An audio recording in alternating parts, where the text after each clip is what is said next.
Welcome to Lumen, a podcast that sheds light on mental health, relationships, and what it means to be human. I'm Christopher Mooney, LCSW. And I'm Kenyon Phillips, LMSW. Each episode, we unpack psychological patterns that affect our relationships.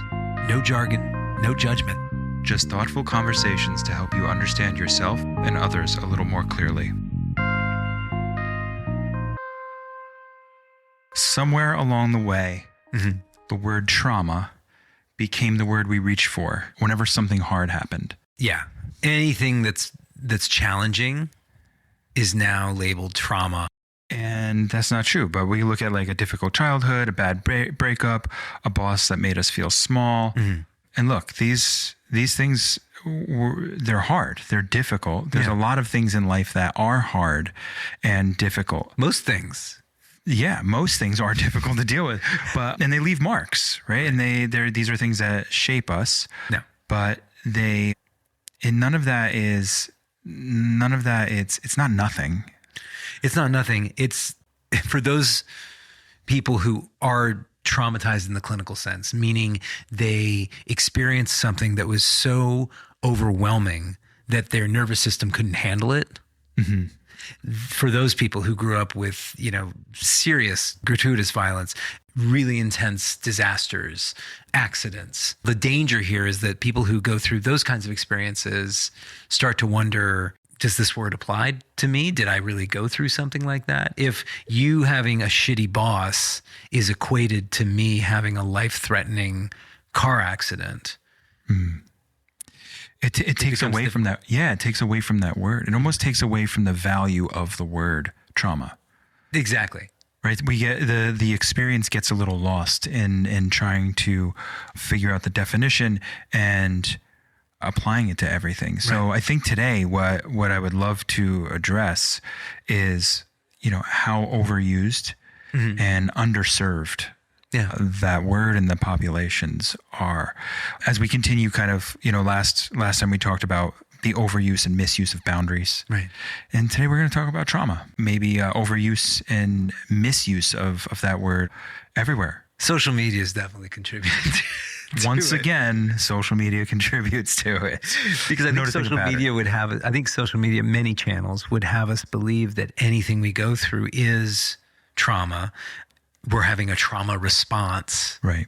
And, I would love to just be a little bit more precise because, we're committed to busting jargon, but we're also, I think part of that is just being, okay, this is specifically clinically what this term means. This is what it means in a practical real world sense. And so hopefully listeners can just be empowered. Absolutely. In understanding the meaning of these words and maybe having a different relationship with that. Yeah. And how they apply. Exactly. But it's not like we're gatekeeping suffering here. It's not like we are trying to determine, okay, well, your suffering doesn't count as trauma. Mine does. Right. Yeah. No, that's definitely not what this is. Hard things are hard. Yeah. Full stop. Right. End of sentence.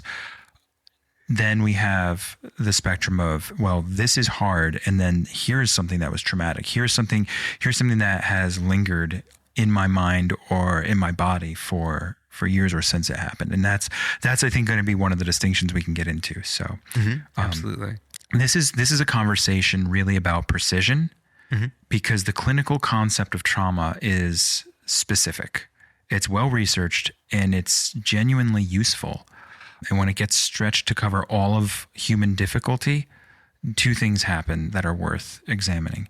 People with serious trauma histories lose the language about that experience, as you were saying. Right. And people with ordinary pain get handed a framework that might actually make things harder rather than easier. Yeah, there is, because if something is challenging, difficult, painful, but not traumatic or traumatizing, and I mislabel it as traumatic or I'm told, oh, hey, you went through trauma, then my resilience is compromised. Because I think there's a difference here that we should probably distinguish between, hey, I went through something that was traumatic and saying I am traumatized and having that be my identity. Tell me a little bit more about what that difference is. The difference is if I label myself as traumatized, I'm traumatized by that. I'm a trauma victim. I'm a trauma survivor. To a certain extent, that becomes your qualifier for existence. That becomes your identity. Right. And the potential issue with that is it rules out getting better. It rules out resilience. It rules out being something other than traumatized. Again, it's really, there's a great reward in our society for identifying ourselves with hard things that we've gone through, with suffering. We think that this will keep us safe. We think that this will maybe benefit us. And, it's the same sort of idea, the same thinking behind, we don't, nowadays in mental health, we don't say, oh, that person's autistic. We say, this is somebody living with autism. This is somebody who's on the autism spectrum disorder. Right. Person first, then issue. And I think with trauma, it's a similar thing. There's a wonderful book that Oprah Winfrey has done a lot to promote, and she co-authored it, What Happened to You? And it draws this, it makes the same distinction that we're talking about here. It's not that I am a victim of, childhood sexual abuse. I experienced childhood sexual abuse, and I'm a person who's also a therapist and, me, for example, and a singer and a dad and, a purveyor of strange and exotic clothing. So, it doesn't limit the identity to the pain. That's right. And I think that's where we can get caught up. And I think you brought up this interesting point before that I was kind of lingering on in my mind as you were talking. I was paying attention. But I'd go on. But I was thinking about you up. Yeah. I was thinking about this thing you said. It's like the identity we end up holding on to, and it becomes the thing that we define ourselves by. And generally in the work we do, that's kind of a dangerous idea, right? It's a harmful idea.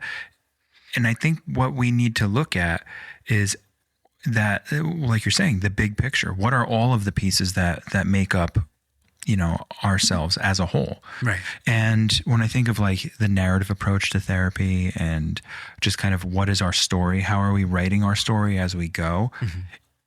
When we hold on to one negative thing, and this goes back to when we talked about negative thinking styles and just kind of like the repetitive, unhelpful thought process that we have, like always, I'm not good enough, I'm not good enough, I'm not good enough, like those things going through our mind, this contributes to it. And I think if we mislabel, or this is where it becomes that thing where it gets harder rather than easier, is if we mislabel something or misappropriate this thing, it makes it harder for us to feel like we actually have a chance. Exactly. And it keeps it actually pre-writes our story for us.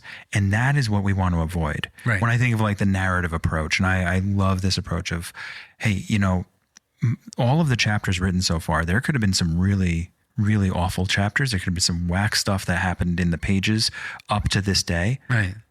But we're writing each day as we go. So if we're really truly living in the present, where we have the ability to write each day as we go, and we can reference the chapters we've written and the pages we've written and the sentences, and even down to the minutia, down to the words, but we still have an ability to write the rest of the story differently as we go through. And that's what we want to do. We want to set the table and the stage to actually write something different. Exactly. And to write something that isn't painful, and that as I keep saying, using the word resilience, however we can promote it. Tell us what resilience is again. Resilience, as I define it, would be, or as the way I use it, is our ability to overcome whatever our circumstances are that are challenging, that are limiting. So an example of someone being resilient is you go through a terrible plane crash. You survive it. You think, I'm never getting on a plane again. And then you find yourself in a few years maybe in a position where you actually do have to travel by plane. It's an emergency. There's no way out. And by doing whatever work necessary to overcome those fears and that story, as you mentioned, of what happened in the past, and to believe that, okay, just because that happened once doesn't mean it's going to happen again. That's resilience, being able to get on that plane and travel by plane after surviving a plane crash. That's one example. That's pretty basic. Yeah. That's perfect. It's like this idea. It's like a force field around us, right? It's this ability to weather through difficult times. Yeah. Right. So let's go back and talk about clinically what trauma is. Yeah, exactly. And so trauma is, when we have an experience that overwhelms our nervous system, and it overwhelms our nervous system's capacity to process it. So it's not just something upsetting. It's actually something that exceeds the window of what we can actually tolerate and metabolize and process in real time. Right. Dissociation is a perfect example of that. Like, what does that look like in the real world? Say you are a child and you are being terribly physically abused, and you actually leave your body because there's no way, if you stayed in your body, you could tolerate that level of pain. That's your nervous system actually like checking out. Just saying, your nervous system can't do like, it. Yeah, this is the only way we can survive here. Blacking out when drinking is actually a similar thing. It's your brain's automatic safety to say, can't handle all the alcohol coming in. We're going to shut off everything right now. And just, it's like just the systems to survive go on. And that's it. But yeah, I think of it the same, in a similar, like it's your body's automatic, like defense and survival system. So I want to think of the nervous system like a container, right? So it's ordinary stress can fill it and it empties, and then trauma overfills it in a moment. It spills. Yeah. And then whatever spilled is left on the floor. Yeah. For us to slip on. Right. And step in and soak our socks. Exactly. Yeah. I think of like this, I use this reference when I talk about anxiety a lot, which is the idea of, we have a bathtub, and if you fill a bathtub to the point of right before it overflows, it has, and I forget what the phenomenon is called when the water actually exceeds it gets that like skin over it. And so you can fill out an entire bathtub with all your stressful events, everything that's happening to you throughout your life, throughout your day.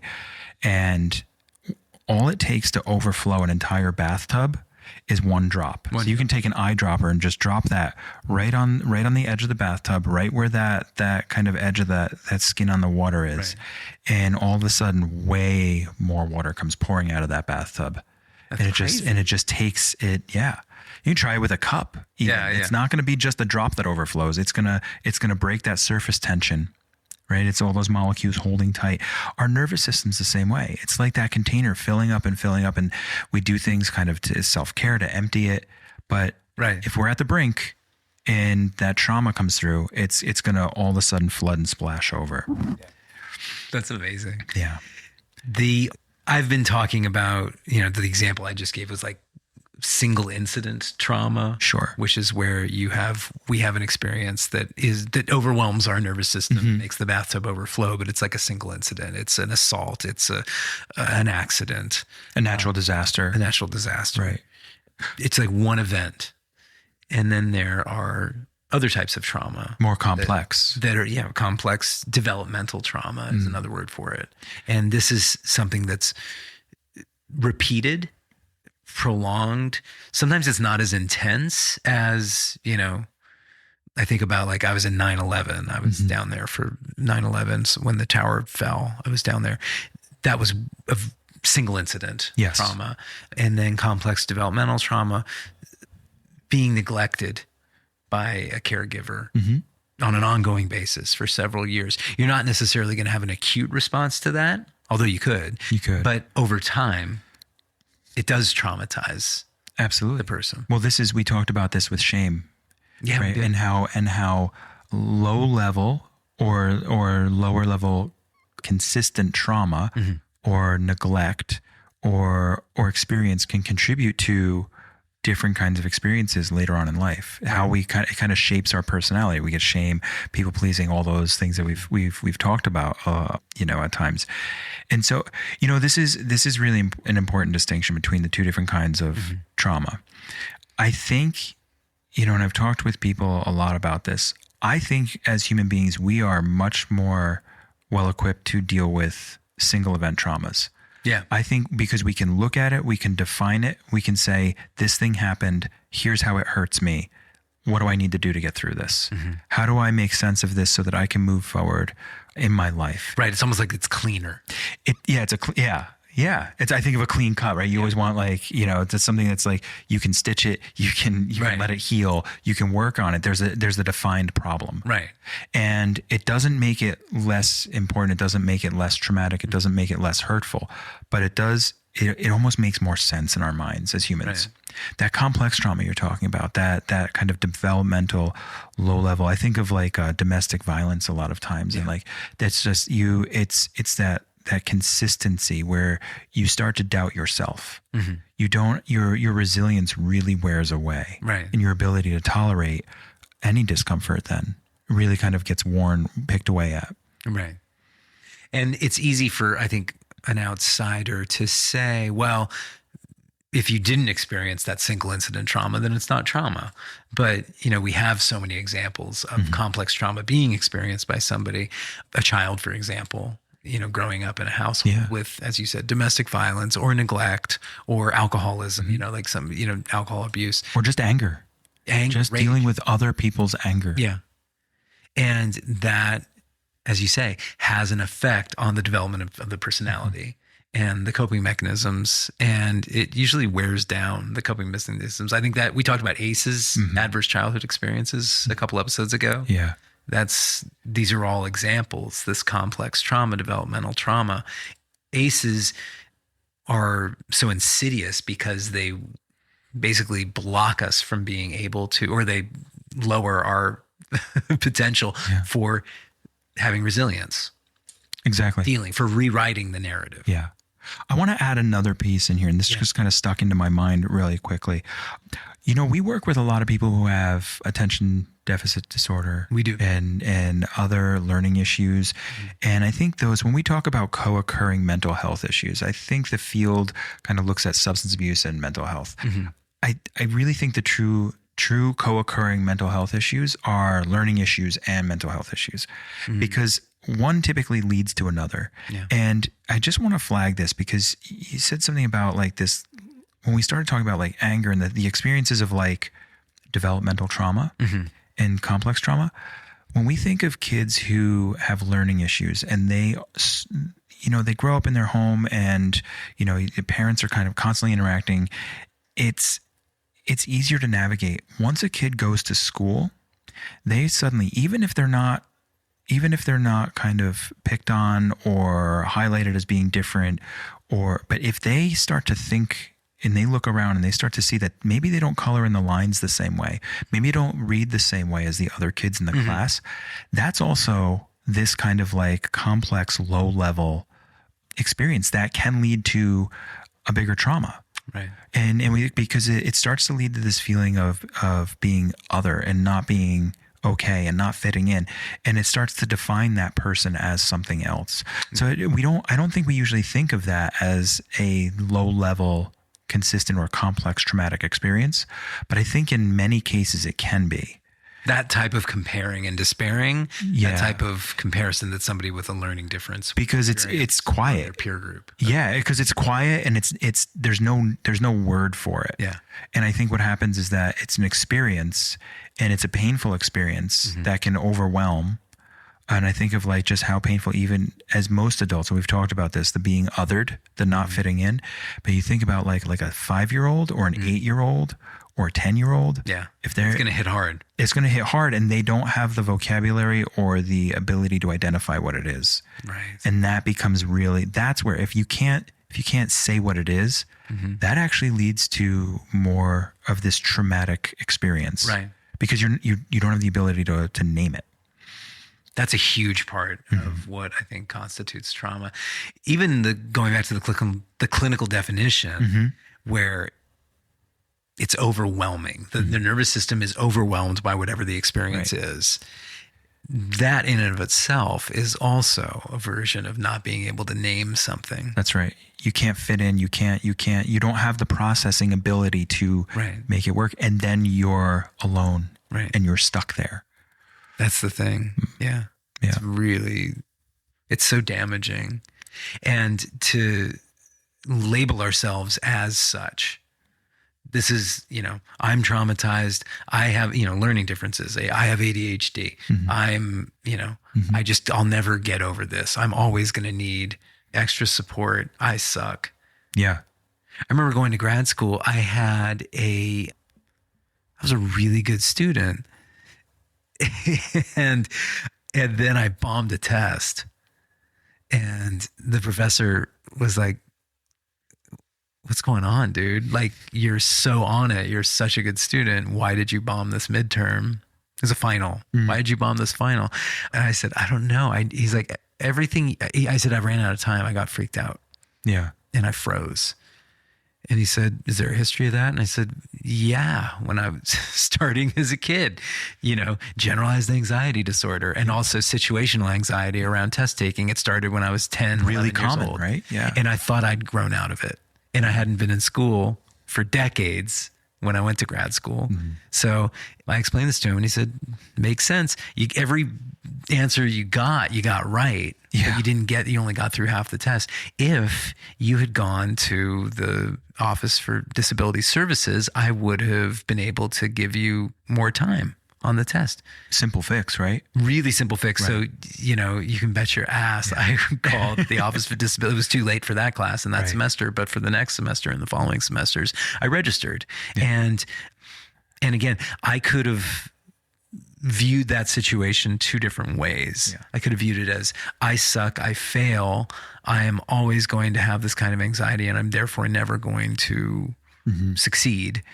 Or deal with it as, oh, okay, this was a bit of a setback and there's a solution for it. And going forward, I won't have to bear the consequences of that suffering. I'm not alone. Yeah. I can ask for help. You can ask for help. There was a word for it and somebody helped you with that too. Yeah. I want to get into that, the people who help. And, there's another kind of trauma that I think we talked about, that single event. We talked about the complex trauma. There's vicarious or secondary trauma. Yeah. And I was thinking about this. We had this wonderful conversation with Kat about grief and loss. And she referenced vicarious and secondary loss as well. And this happens with trauma too. And we see this with people who are consistently exposed to other people's trauma. Right. And that would be us. Yes, therapists, first responders, caregivers, anybody really in the caregiving field. And it's real, it's documented, and it is definitely worth naming, especially for anyone who works in a helping role. Even if their job isn't a helper. Right. Even if they're not a social worker or a therapist or a first responder, if you're just taking care of someone who's sick or a loved one or someone who has some kind of medical issue, when you think about what you are exposed to as a helper, right, that can really contribute to trauma. And what does that look like? That secondary vicarious trauma? How does it show up?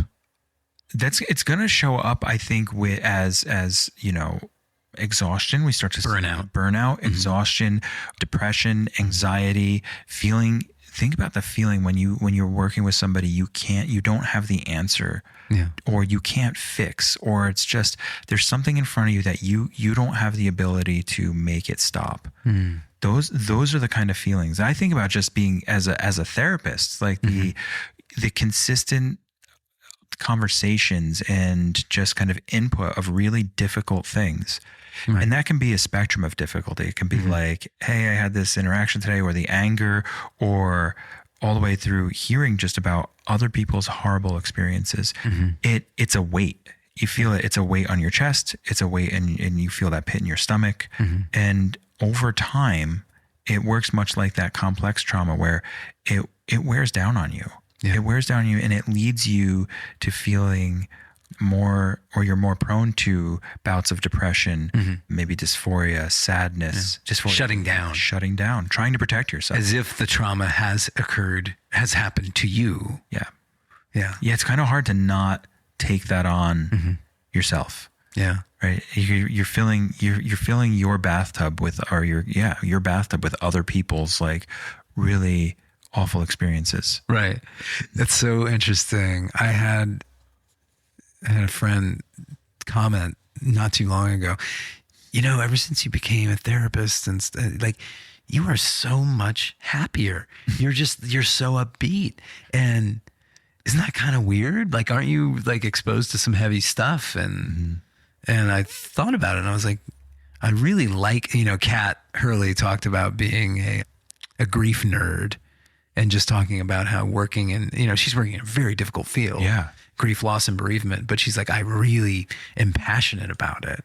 And if I can help people get through it, and I think that's sort of I guess that's my take as well. I'm a therapy nerd, a trauma nerd, maybe. It is enlivening. Yeah. And deeply satisfying to, I never liked small talk anyway. So just being able to go hard and deep. That's right. Yeah. Let's just get there. We'll hit it. Yeah. Kenyon, you do so much work with body and somatic work. I'm wondering if you can talk about how trauma happens in the body for people. I'm a big believer in Bessel van der Kolk and his book, The Body Keeps the Score. In the 70s, he created the PTSD diagnosis. And his theory, and it's beautifully sort of put forth in the book, The Body Keeps the Score. I recommend people read that, is that trauma is stored in the body. Mm-hmm. We don't really think our way out of trauma. We move our way out of it. And van der Kolk writes, if we don't feel safe in our bodies, we're not going to feel safe in our environments. If we don't feel safe in our environments, we're not going to feel safe connecting with other people. And if we don't connect with other people, it's kind of like your narrative therapy example where the story is going to be written. We're never going to connect. We're never going to get over this or build any kind of resilience. Mm-hmm. So the body remembers whatever the traumatic episode was and stores it effectively. Mm-hmm. And so it sounds like body work is also part of trauma work. Like it has to be part of the trauma work to work through these things. That's why I'm a huge proponent of DMT, dance movement therapy, which involves getting people to feel safe in their bodies again through movement. It's not necessarily like dance. It's not like a TikTok dance or Broadway or jazz hands. It can be, but it's mostly about like understanding that, okay, if I want to move past this, I've got to get through it. If I want to get through it, I've got to kind of get it out of my body and learn to feel, as I said before, safe and comfortable in the body, which it's a phenomenon that's well documented. We feel safer when we're moving as humans.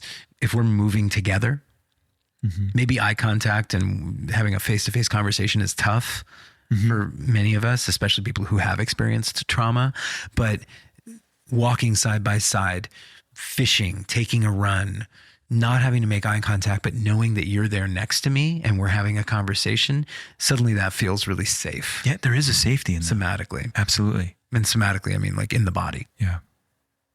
Yeah, there's totally I'm just thinking and reflecting on times that I've been, like if I am with somebody doing those things, there is a sense of safety. It's not just the camaraderie. It is that. You do therapy that way. You do ecotherapy. I do. I love going out with people in the woods, taking a walk on a trail.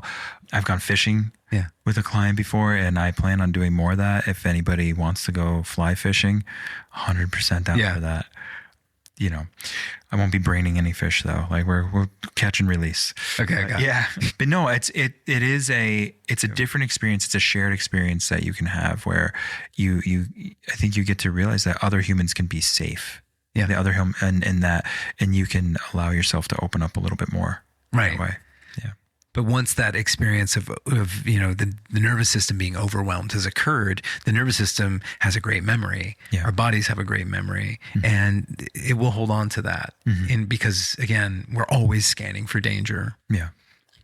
So that's why I think, and even basic things that I'm very grateful they're in the common sort of lexicon now of touching grass. People talk about touching grass, but I mean, that actually is, that's a sound move for somatics. It's such good advice from, and everybody's always like, okay, boomer. But that's like, I went for a long run yesterday and out in the woods. Oh no, Sunday.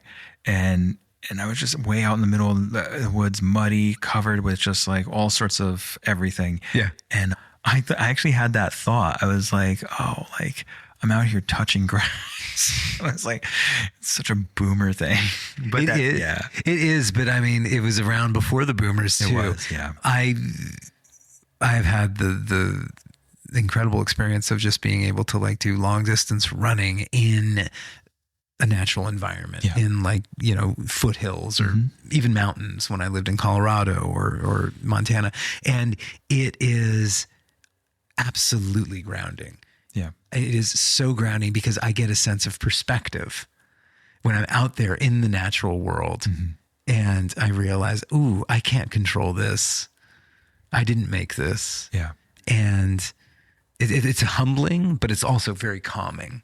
Absolutely. I want to come back to that when we talk more about like maybe how to deal with some trauma, because that's a really good point, like getting out and like grounding and kind of forcing yourself into the environment that could sometimes be scary too, right? So I want to acknowledge that.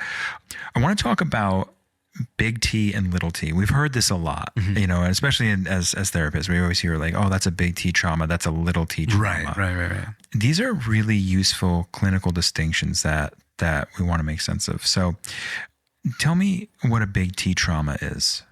Big T trauma is something that's undeniably traumatic. It's what most people think of, I think, when you hear that word. So it's something that happened that you survived, that someone survived, but at great, tremendous cost. Like there's no way you could get out of that unscathed. So when you mentioned being at Ground Zero and for 9/11, for 9/11, that would be, we would look at that and say, that's a big T trauma. Yes. Here's an event we can say, obviously everyone who was, I would say arguably in the New York area, like dealt with a trauma that day. Big time. And that was, and because a lot of people knew people, or if you were there and you experienced that, as nobody would look at it and go like, yeah, it wasn't traumatic, right? No. There was an FBI. I remember the FBI agents were out in the streets, and one of them was like, had lost it, and was like, we're all gonna die. You're all gonna die. And I was like, oh, okay, we're dying. I'm dying today. Yeah. And to get through, to survive that meant I have PTSD. Right. I did all the preparations one does while running away. And so, that's big T trauma. Yes. Where there's no question. Right. Little T trauma can relate more to almost like the complex trauma that we were talking about earlier. Experiences that may not look so dramatic on the outside, but they did overwhelm the nervous system of the person involved. So that can be chronic, especially if we're talking about childhood, chronic neglect, chronic criticism, a parent who's emotionally unavailable. That's part of neglect. Being consistently dissed and dismissed, humiliated. There's like no real story to point to, but it sounds like there's this consistent experience that gets internalized. And so I think it's more like the consistency is the key. You're right. It's your nervous system's learning something about what the world is like. Yeah. But you keep operating that way long after that experience is done. Yeah, it's like death by 1,000 cuts versus big T trauma, which is like the guillotine. Right. I'm just sitting here like thinking, it's like, gosh. But it's so accurate. I was like, I think like a good French Revolution reference reading here. the Sade will do to you. Yeah. This distinction is important though between the two things, because I think a lot of people dismiss their own experience by comparing it to something worse. That's the problem. Well, I wasn't abused. My parents were just not emotionally present, or, I didn't go through, I wasn't at, ground zero. I wasn't in the towers. I was away at school, or like, by the way, everybody who, I didn't mean to interrupt, but like everybody who's experienced something traumatic does that. That's one of our defense mechanisms. That's right. Is to minimize and compare, comparatively minimize. Yeah. Well, I didn't have it so bad. I hear that almost every day from somebody that I'm working with in some way or another, that kind of, it's other people have it much worse. Other people have been through much worse. Look at the other things I have. Right. If I have an apartment, first world problems. People always say, oh, it's a first world problem. It's a first world. That is minimizing the experience of something that may have been really traumatic. That's a really wonderful point, because experience is subjective. There's a spectrum, but at the same time, we all, wherever you land on that spectrum, and I'm talking about privilege, I'm talking about equity. Yeah. It's problems are problems. You said at the beginning of this episode, hard things are hard, full stop. Right. No matter where you are. That's right. What matters is how it was overwhelming, and whether it was overwhelming to our nervous system at that time with the resources we have. When I think about explaining, when we talk about people do the best they can with what they have at any given moment. And I've talked about that last piece being an important distinction. At any given moment. That is the same thing with internalizing trauma. If it overwhelms our nervous system at the time we experience it, right, depending on the resources we have available to manage it. So, at 46, I might have a huge vocabulary as a therapist to explain a feeling. Right. But 10, I probably didn't have those words to use. Right. So now I can explain it. I can have an experience and be like, okay, it might not have the same impact as when I was 10 or 8 or 15. Right. Or 25. Yeah. So we want to think about what resources we have available in that moment too. No, that's important. So when we think about recovery, in a significant amount of people who, develop a problematic relationship with substances, underneath that, they're probably managing a lot of unprocessed trauma. Oh, all the time. Yeah. All the time. Often little t. Little t. Right? It could be big T. Big T is there's a lot of big T. I got to go to the bar. Right. It's almost like socially acceptable. Oh, this really horrible thing happened. Yeah. I need a drink. Absolutely.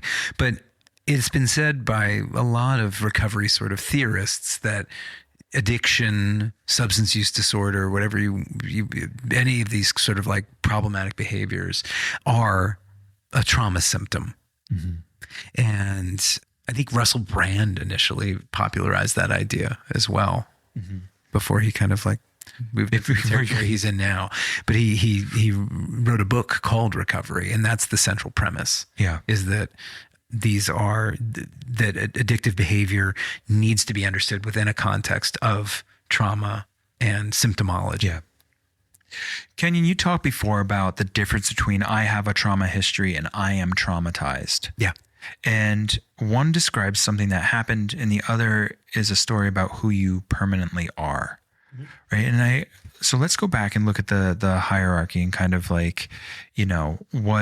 we talk about trauma to cover all of human difficulty, a few specific things that happen that are worth naming, right? So we have a problem with, the people with serious trauma histories, complex developmental trauma, assault, war, they start to wonder whether they're allowed to even use that word, as you said. Right. Does this word apply to me? Because we hear things, especially on social media, everyone has trauma. Right. And so it's the experience becomes not that difficult or not that different from everybody else. Right. And then that's not a small thing that when we think about it, it really minimizes the importance of people who have experienced war, assault, any of the other complex. And we haven't mentioned people coming back from war. No. And veterans. And I think just how tremendously underserved they still are. Even though everybody talks about support your troops, like, oh, we need to be aware of like PTSD and war and the experience of that. They're still just so grossly dismissed and underserved. Absolutely. And especially dealing with trauma. Yeah. And it's interesting because most of our trauma treatments come out of research done with troops and veterans coming back from war. As I said, Bessel van der Kolk came up with the PTSD diagnosis specifically through working with Vietnam vets. Yeah. We think EMDR, all that research was done on vets. ART, accelerated resolution therapy, that was, a lot of the work was done and research was done with vets. Yeah. And these are all related to like, again, physical eye movements and how the body kind of like processes trauma and where it's stored, et cetera. The other thing is, this identity trap that I think people get caught. And that's what we were talking about earlier. Yeah, right. Identifying with your trauma. Right. It becomes a fixed state. Right. It's that I am traumatized rather than my nervous system learns something that I'm now working on to change or to update. Yeah, exactly. Rather than saying I experienced something that was really difficult. Yeah. It's almost like this thing happened. I am never going to get past it. Yeah. It's sort of like that idea of being broken. Right. One is a noun, one's a verb, I think. It's this kind of idea of like, here's my label versus here's my process. And here's what I'm working through. It's very different to say I am traumatized than it is to say I'm doing trauma therapy. Yeah. The second is empowered. The second is related to change. Words are extremely important. Yeah. We can't just dismiss things as semantics. I think we've talked about this when we went over negative, with the kind of negative thoughts and the negativity, and the unhelpful thinking styles. It's the same thing. The way we reference ourselves is important. The way we talk about ourselves is extremely important. Right. So, yeah, we want to work on identifying different words and how we reference trauma. Definitely. And how we reference ourselves. I mean, we contain multitudes. We are many things. You are many things. That's right. I love to talk about how you're a therapist and a banjo player and a dad and a runner. Yeah. And a tech nerd. An eggplant parm connoisseur. Photographer. We can actually get rid of all the other stuff and just talk about eggplant. Let's just talk about eggplant parm. Let's prioritize and hierarchize it. But the thing is, and you've also been through some tough stuff. How much of our identity do we hang on what we've been through or what we love to do? I've been through some shitty stuff. Yeah. And I can tell you right now, the things I love to do take up a whole lot more of my life than memories and complications related to my PTSD. By the way, not everything that hurt you rewired you. No. And so within this, when we talk about trauma and resilience and how we move through it, it's really important to remember that not everything that hurts us rewires us. Not everything that hurts us lingers for a lifetime. Not everything that hurts us sticks with us and changes who we are as a human. It's a reference point. It's something that happened, but it can be an experience that we transcend. It can be an experience that we kind of work through. It can just be a difficulty that we've had to navigate. Right. And then other times it does rewire us and kind of like has a lasting impact. But it's important. And this is where I think the issue with what I see and what you see with social media comes in, that trauma content performs really well online. Yes, it does. So people are getting tons of clicks because they talk about trauma. Hopefully we get tons of clicks today talking about trauma. But it's the issue becomes everybody goes, oh, that's me. In a 30-second clip online, somebody goes, oh, that's me. It must be trauma. It must be this trauma issue. I definitely have this thing. And I think it really takes away, it changes the framework and it changes the framework of how we think about trauma, but it's because it actually resonates with us emotionally. And I think that's why it works so well to hear it all the time. But it's not accurate. Resonance, when we have a resonance, when something resonates with us and it sits with us, that's not a diagnosis. Mm-hmm. That's just that it feels like it feels kind of like we connect with it. We connect with it. It's familiar. And we identify without, I want to be careful about using the word identify. To feel something, though, to feel something deeply is connecting. And the other part of like trauma content performing well is the same reason like there's always traffic when there's an accident, because people want to look, people want to like rubberneck. We have, as humans, we have a compulsion to look at terrible things that overwhelm our nervous systems. That's right. I always think it's a fear of like, we're worried about what could happen to us. So Absolutely. We have to see. No, it's like a vicarious thing. You know, if we build these identities though around social media frameworks or things that we read or hear online without any support, without understanding context and nuance, it actually can delay the real work that we need to do. And I think that's it can set us back for sure. Yeah. Kenyon, let's talk a little bit about how trauma shows up. Yeah. It's like unprocessed trauma, like the genuine nervous system level trauma, that overwhelm, and some of the different ways that it tends to. Yeah, because there's a stereotype that like a traumatized individual is just going to have like flashbacks all the time. Like you think of like the classic Vietnam vet or something, you know, who from growing up in the 80s, who was like, you know, shell shocked. And that's one version, but not the only version. So yeah, they're speaking to that reactivity that's sort of like disproportionate to what's actually going on in a given situation, where someone is very clearly responding, the body is clearly responding to something that's happened in the past that's not happening in the present. Right. It has no connection to the now. Right. Okay. And that's, you know, that can often be sort of labeled as a flashback. This is the one that I see more than any other, and that's avoidance. Okay. Avoidant behavior. Yeah.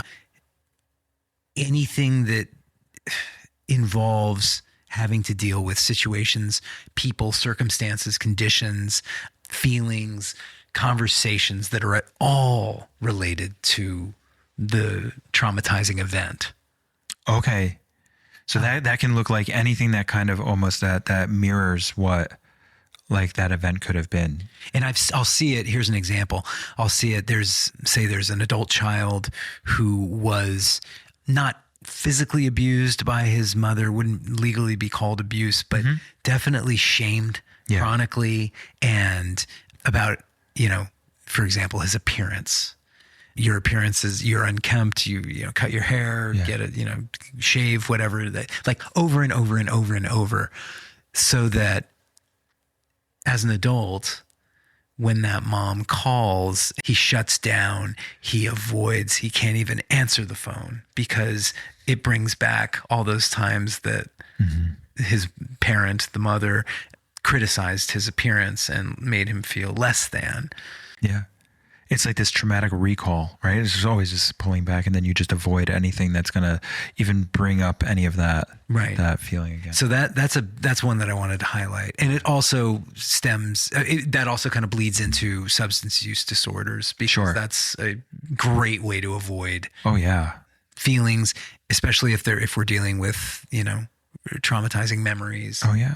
And that can be either avoiding the situation totally and just retreating into substance use, or going to the thing and engaging in substance use, right? Like just I need a drink. I can't handle this without a drink. Let me numb myself out in the place, or let me numb myself out and not even go.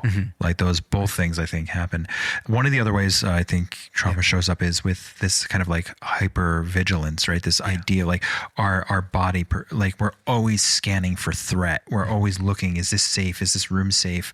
You know, like we talk about the nervous system constantly being engaged, that fight or flight, like that is hypervigilance. Right. If I'm walking around always on, always plugged in, and like my alarm is constantly like on, then, you know, the car alarm's going off as I drive down the road. That's like, That's that hypervigilance. And I think that can be a real kind of, experience for people who have trauma. And I've seen that a lot. Like there's just a general nervousness constantly with no off switch. No, there's like no ability to switch it off. And there's a cost that we pay for being in that sort of level of high anxiety all the time. Yeah. It looks like the body actually shutting down, which is another part of trauma. There are physical symptoms. Absolutely. Of unprocessed trauma.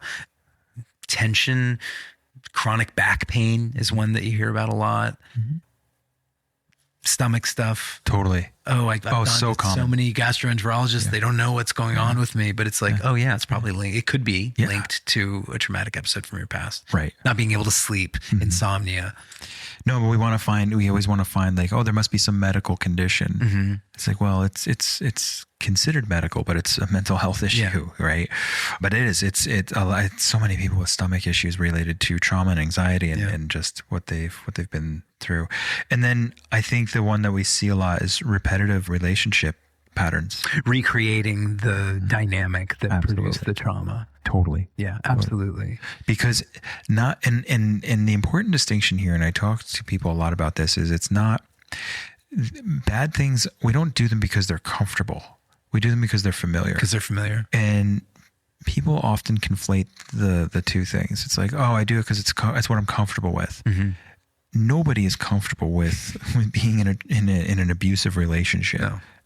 Ever. That's just not. But they're familiar. Right. And they might twist or misinterpret, love or attention or some of these other things that are happening in that moment. But I think that's a really important thing to understand, is that comfort and familiarity are two very different things. So let's look at what like genuine trauma work requires. You mentioned body-based stuff. I think trauma work isn't just about talking. It's not just like, well, let's talk about the terrible thing that happened to you. Often when we're doing trauma therapy, the person can't talk about it. Right. There are things that haven't been processed yet. Yeah. And so I think, titration is an important word here, which just really means going slowly. Like if we're titrating, we're going slowly. We're approaching whatever the trauma was in little bite-sized pieces, baby steps. Your system's been flooded before. Your nervous system's been flooded before if you've been traumatized. So we don't want to flood it again. Yeah. And a lot of that is, for me, it ends up being kind of like body-based. You're not just going to like tell somebody to sit down and just like, hey, let's crack this open and just tell me about the entire... Yeah, what happened to you? Right. What did you go through? Yeah. Sometimes a traumatized... Give me all the details. No, yeah, you're right. But maybe a client wants to talk about, a client who's gone through some, let's say, assault. They don't want to talk about what happened to them specifically, but they'll want to talk about like a David Cronenberg body horror movie. Yeah. And then then the work becomes, let's engage at that level. Right. And then maybe after a couple sessions, the client will feel comfortable talking a little bit more specifically about what happened to them. There's when I did the ART training, when we talked about how memories were formed, and we used to think that memories were just like you'd go to a library in your brain and you'd take the book off the shelf, right, and you'd open it to a page, and that was your memory. And every time you would recall something, traumatic event, even if it wasn't traumatic, but any memory, but really when we were looking at trauma, that it's just, I have this event that happened. So when I take this, I'm remembering, I'm reading about the smells, the sounds, the sights, like all of our senses, like everything that overwhelmed us at that time, everything that felt awful. That's not actually how memories work. And what research has now uncovered is that every time we talk about a traumatic event, every time we remember trauma or any memory really, but here we're talking about like these things that have happened, it's your brain is recreating the scenario. It's recreating the experience in your mind. Your brain's actually pulling from different shelves to say, here's that smell. Let me pull that sight back in. Let me pull that body feeling back in. And your brain recreates the experience so that you can recall the memory. And so every time you talk about it without actually working through it, like in a healthy way, like say with a therapist or just in a process, Right. you are in effect re-traumatizing yourself each time. And so that's why we want to be really careful and titrate, as you're saying, like the work around trauma treatment, because we don't want to just continuously like reflood ourselves. There is no reason to overflow that bathtub again. Right. We can slowly, we can take a small Dixie cup and just keep like taking small little, eventually you'll work through it. Yeah. But that's, and that's where some of these like EMDR and ART and some other trauma therapies are really wonderful, because you get to have a different relationship with that memory as you're recreating it. Right. And if people want to learn more about ART and EMDR, I highly, highly recommend looking into it, or call us and ask. I'll talk about it forever. But that's because you're recreating a memory or recreating an experience. So every time you don't lose the memory of what happened, but you do have a different relationship, and it has a different effect on your body. It doesn't have to shut you down. Right. There's also, I think it's important to point out that like not every challenge we go through needs trauma therapy. Right. A lot of this stuff it can be grief, loss. Kat Hurley did such a wonderful job of defining all these different types of loss that we don't necessarily, associate with loss. That's right. Or grief. And so, some hard things just require time. They just require time. Example, time and conversation. Yeah. And that doesn't have to be with a therapist. That can just be time and talking to somebody else who went through something like that. A survivor. Yeah. I think about support groups. They're so Jinx.